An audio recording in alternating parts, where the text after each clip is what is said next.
TVK విజయ్‌ని ఎంత వేధించినా, ఎంత ఇబ్బంది పెట్టినా, ఆయన చెప్పిన మాటే కట్టుబడే ఉన్నాడు. పార్టీ పెట్టిన రోజు దగ్గర నుంచి ఈరోజు ఆయన చెబుతున్న మాట ఏంటంటే, ఒంటరిగానే పోటీ చేస్తాను. నా పార్టీ సిద్ధాంతం ఇది.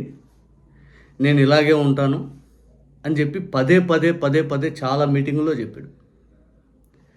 ఆయన చెప్పిన మాట కట్టుబడే ఈరోజైతే వాళ్ళ పార్టీ తరపునైతే ఒక ప్రకటన అయితే వచ్చింది. 234 స్థానాల్లో మొత్తం ఒంటరిగా పోటీ చేయబోతున్నాం. అందుకు మేము సిద్ధమవుతున్నాం అని చెప్పి విజయ్ పార్టీ తరపున అయితే ఒక ప్రకటన అయితే వచ్చింది. విజయ్ పార్టీ వాళ్ళే ఇంకా అడిషనల్గా ఒక మాట చెప్తూ, ఎన్డీఏ కూటమి తరపున దాదాపు మాకు 90 స్థానాల్లో ఆఫర్ వచ్చింది. 2.5 సంవత్సరాలు సీఎంగా విజయ్ గారికి అవకాశం ఇస్తా అన్నారు.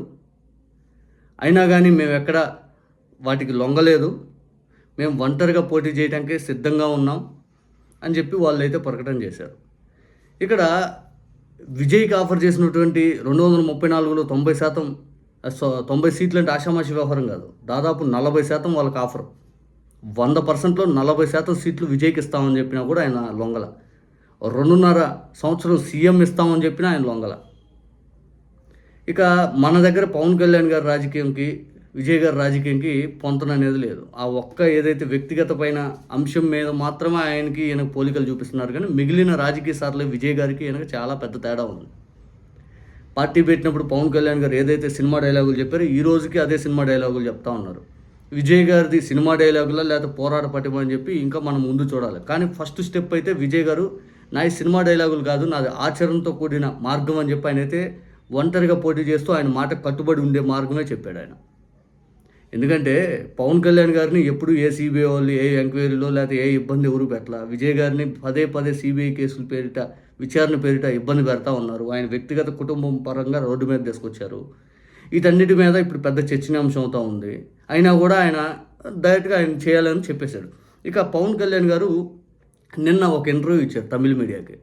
దాంట్లో ఆ ఇంటర్వ్యూర్ అడుగుతారు, ఎన్టీ రామారావు గారితో, చిరంజీవి గారితో, పవన్ కళ్యాణ్ గారితో వీళ్ళలో ఎవరిని విజయ్ గారిని పోలవచ్చు అని చెప్పి పవన్ కళ్యాణ్ గారిని అడిగితే పవన్ కళ్యాణ్ గారు వెంటనే సినిమా స్టార్లో పెద్ద డైలాగులు చెప్పడమో లేకపోతే మనం ఈ మాటలు చెప్తాం ఆ మాటలు కాదు, అంతిమంగా ప్రజా జీవితంలో మనం అనుకున్నది సాధించాలి, మనం ప్రజా సమస్యల పట్ల చిత్తశుద్ధితో ఉండాలి, స్పందించే గుణం ఉండాలన్నారు. మరి పవన్ కళ్యాణ్ గారు ఎన్ని సినిమా డైలాగులు చెప్పారు, ఎన్నిసార్లు ఓవర్ ఎమోషన్ తోటి జగన్మోహన్ రెడ్డి గారి పైన విరుచుబడుతూ ఏది పడితే అది మాట్లాడారు. మరి అధికారంలోకి వచ్చాక ఆ స్పందించే గుణం ఎటుపోయింది, ఆ మాట్లాడేది ఎటుపోయింది, ఆ ఓవర్ ఎగ్జాజరేషన్ ఏదైతే ఉందో ఓవర్ మాటలు ఎటుపోయినాయి. ఈరోజు అంతా సైలెంట్ అయిపోయాడు. అంటే కేవలం 3 సార్లు జనసేన ఎలక్షన్ ఫేస్ చేసింది పార్టీ పెట్టాక. 3 సార్లు టీడీపీ కోసం పనిచేసింది. విజయ్ గారికి పెద్ద తేడా ఏముంది? విజయ్ గారికే చాలా తేడా. చెప్పాలనుకుంటే విజయ్ గారు ఎవరెస్ట్ అంత వెళ్ళిపోయాడు ఒంటరిగా పోటీ చేస్తాను డెసిషన్ తోటి. ఆయన చెప్పిన మాట కట్టుబడి ఉంది. ఇక అదే ఇంటర్వ్యూర్ అడుగుతారు, అమిత్ షా గారు మిమ్మల్ని పురమాయించాడంట కదా విజయ్తో మాట్లాడమని 5 అంటే వెంటనే పవన్ కళ్యాణ్ గారు, నాకు విజయ్ తోటి దాదాపు 20 సంవత్సరాల క్రితం మేము కలిసింది. ఇప్పుడైతే మా మధ్య అంత టర్మ్స్ లేదు, అంత మేము కలవలేదు. ఆయన కలిసి 20 సంవత్సరాలు అవుతుంది. మా ప్రొడ్యూసర్స్ ఏదైతే మా సినిమా వాళ్ళు అటు ఇటు పోతూ ఉంటారు తప్పితే అదేదో వింటామని తప్పితే మాకు ఆయనకి ఎటువంటి కనెక్షన్ లేదు అని చెప్పాడు. తర్వాత విజయ్కి డైరెక్ట్గా మీరు ఎన్డీఏలో చేరితే బాగుంటుంది అనేది మీరేమన్నా డైరెక్ట్గా ఒక కాశీనేని బయటికి చెప్పగలరా? అదంటే అది నేను చెప్పేది నాకేం తెలుసు, వాళ్ళ పార్టీ నిర్ణయం, వాళ్ళ పార్టీ సభ్యులు ఏదైతే ఎదగాలి అనే ఆలోచనతో ఉన్న వాళ్ళు ఏదైతే ఉంటుందో ఆ పార్టీ టీం మీద మాట్లాడుకుని వాళ్ళు ప్రకటన చేసుకుంటారు, నాకేం సంబంధం అని చెప్పారు. ఇక్కడ ఇంకో కీలకమైన ఒక మాట మాట్లాడాడు, విజయ్ గారు ఎన్డీఏలో చేరితేనే బాగుంటుంది అని చెప్పి మీరు చెప్పగలరా? అదే మంచిది విజయ్ గారి టీవీకే కంటే పవన్ కళ్యాణ్ గారు ఇచ్చిన స్టేట్మెంట్ నాకు ఇక్కడ దెమ్మ తిరిగిపోయింది. చిరంజీవి గారు పార్టీ పెట్టారు, 18 సీట్లు కొట్టేశాము, 18 సీట్లు గెలిచాము, 21-19% ఓటింగ్ కూడా వచ్చింది మాకు. అప్పుడు ఒంటరిగా పోటీ చేసాం, మాకు అలయన్స్ తోటి ఎన్నో ఆఫర్లు వచ్చినా మేము ఒంటరిగానే వెళ్ళాము, అప్పుడు మాకు 18 సీట్లు వచ్చినాయి మాకు అది ఇది అని చెప్పి చెబుతూనే, అట్లాగే జనసేన కూడా నేను పార్టీ పెట్టాను, నాకు టైం తక్కువ ఉండటంతో పోటీ చేయలేదు, అలయన్స్లో ఉన్నాను అని చెప్పి ఈ 2 పోలికలు తెచ్చారు. దానికి విజయ్ ఇష్టం, విజయ్ స్టేట్మెంట్లు ఏంటి, విజయ్ పార్టీ పనితీరు ఎలా ఉంటుంది, పార్టీ విధానాలు ఏంటి, వాళ్ళ పార్టీలో అందరు కూర్చొని చర్చించుకోవాల్సిన అంశం. నేనైతే ఎన్డీఏలో చైర్మన్ అయితే నేనైతే అది వాళ్ళ నిర్ణయం కాదు, నేనైతే ఎటువంటి సలహా ఇవ్వను అని చెప్పాడు. ఇక చిరంజీవి గారిది ఎందుకు తీసుకొచ్చారు, జనసేన పార్టీది ఎందుకు తీసుకొచ్చారు, విజయ్ ఎన్డీఏలో ఉంటే బాగుంటుంది అనడానికి? ఆయన ఏమనుకుంటాడు, ఒంటరిగా వెళ్తే విజయ్ గారు ఏదైతే ఓడిపోయాడు, చిరంజీవి గారు ఓడిపోయారు. ఈరోజు విజయ్కి ఒంటరిగా వెళ్తే ఆ చిరంజీవి గారి పరిస్థితి వచ్చిద్దని చెప్పకనే చెప్తున్నారా? రెండోది, నేను టైం లేక పోటీ చేయలేదు, ఒకవేళ ఏదైతే ఆ పార్టీ ఏదో 6 నెలల ముందు పెట్టుకొని చేయొచ్చుగా. ఆయన కరెక్ట్గా ఎలక్షన్ ముందు టీడీపీ కోసం పెట్టాడు. ఆ టీడీపీని ఆయన అలయన్స్ కోసం బీజేపీని కలిసి నరేంద్ర మోడీ గారిని మార్చి 14 పెడితే మార్చి 17 మోడీ గారిని కలుస్తాడు. మోడీ గారు ప్రకాష్ జవదేకర్ గారిని ఇక్కడ పంపించి పొత్తు అనౌన్స్ చేసేసి నేను పోటీ చేయనని చెప్పాడు.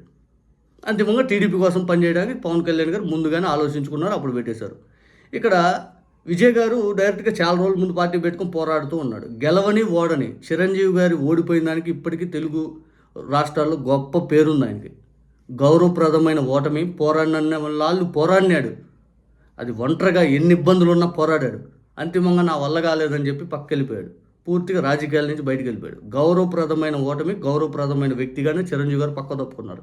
ఇక్కడ పవన్ కళ్యాణ్ గారు ప్రతి ఎలక్షన్ టీడీపీ కోసం పనిచేసే విధానం అందరూ తెలిసింది. బీఎస్పీని ఎందుకు తీసుకొచ్చారు, బెహన్జీ పీఎం కావాలా, ప్రైమ్ మినిస్టర్ కావాలని చెప్పి కాళ్ళ మీద ఎందుకు పడ్డారు, మళ్ళీ ఆ బెహన్జీ ఎటుపోయింది, సిపిఐ వాళ్ళు లేపాము ఎటుపోయారు, జయప్రకాష్ నారాయణ లేపాము ఎటుపోయారు,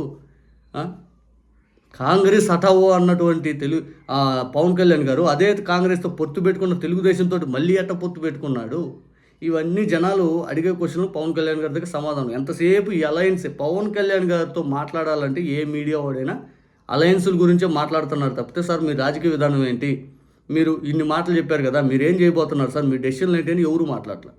ఈ మధ్యకాలంలో పవన్ కళ్యాణ్ గారితో ఇందా జెన్జీ మీటింగ్ అన్నారు, అవి కూడా పవన్ కళ్యాణ్ గారి సమాధానాలు, ఆ క్వశ్చన్లు సమాధానం చెబుతుంటే క్వశ్చన్లు కూడా మర్చిపోతాం.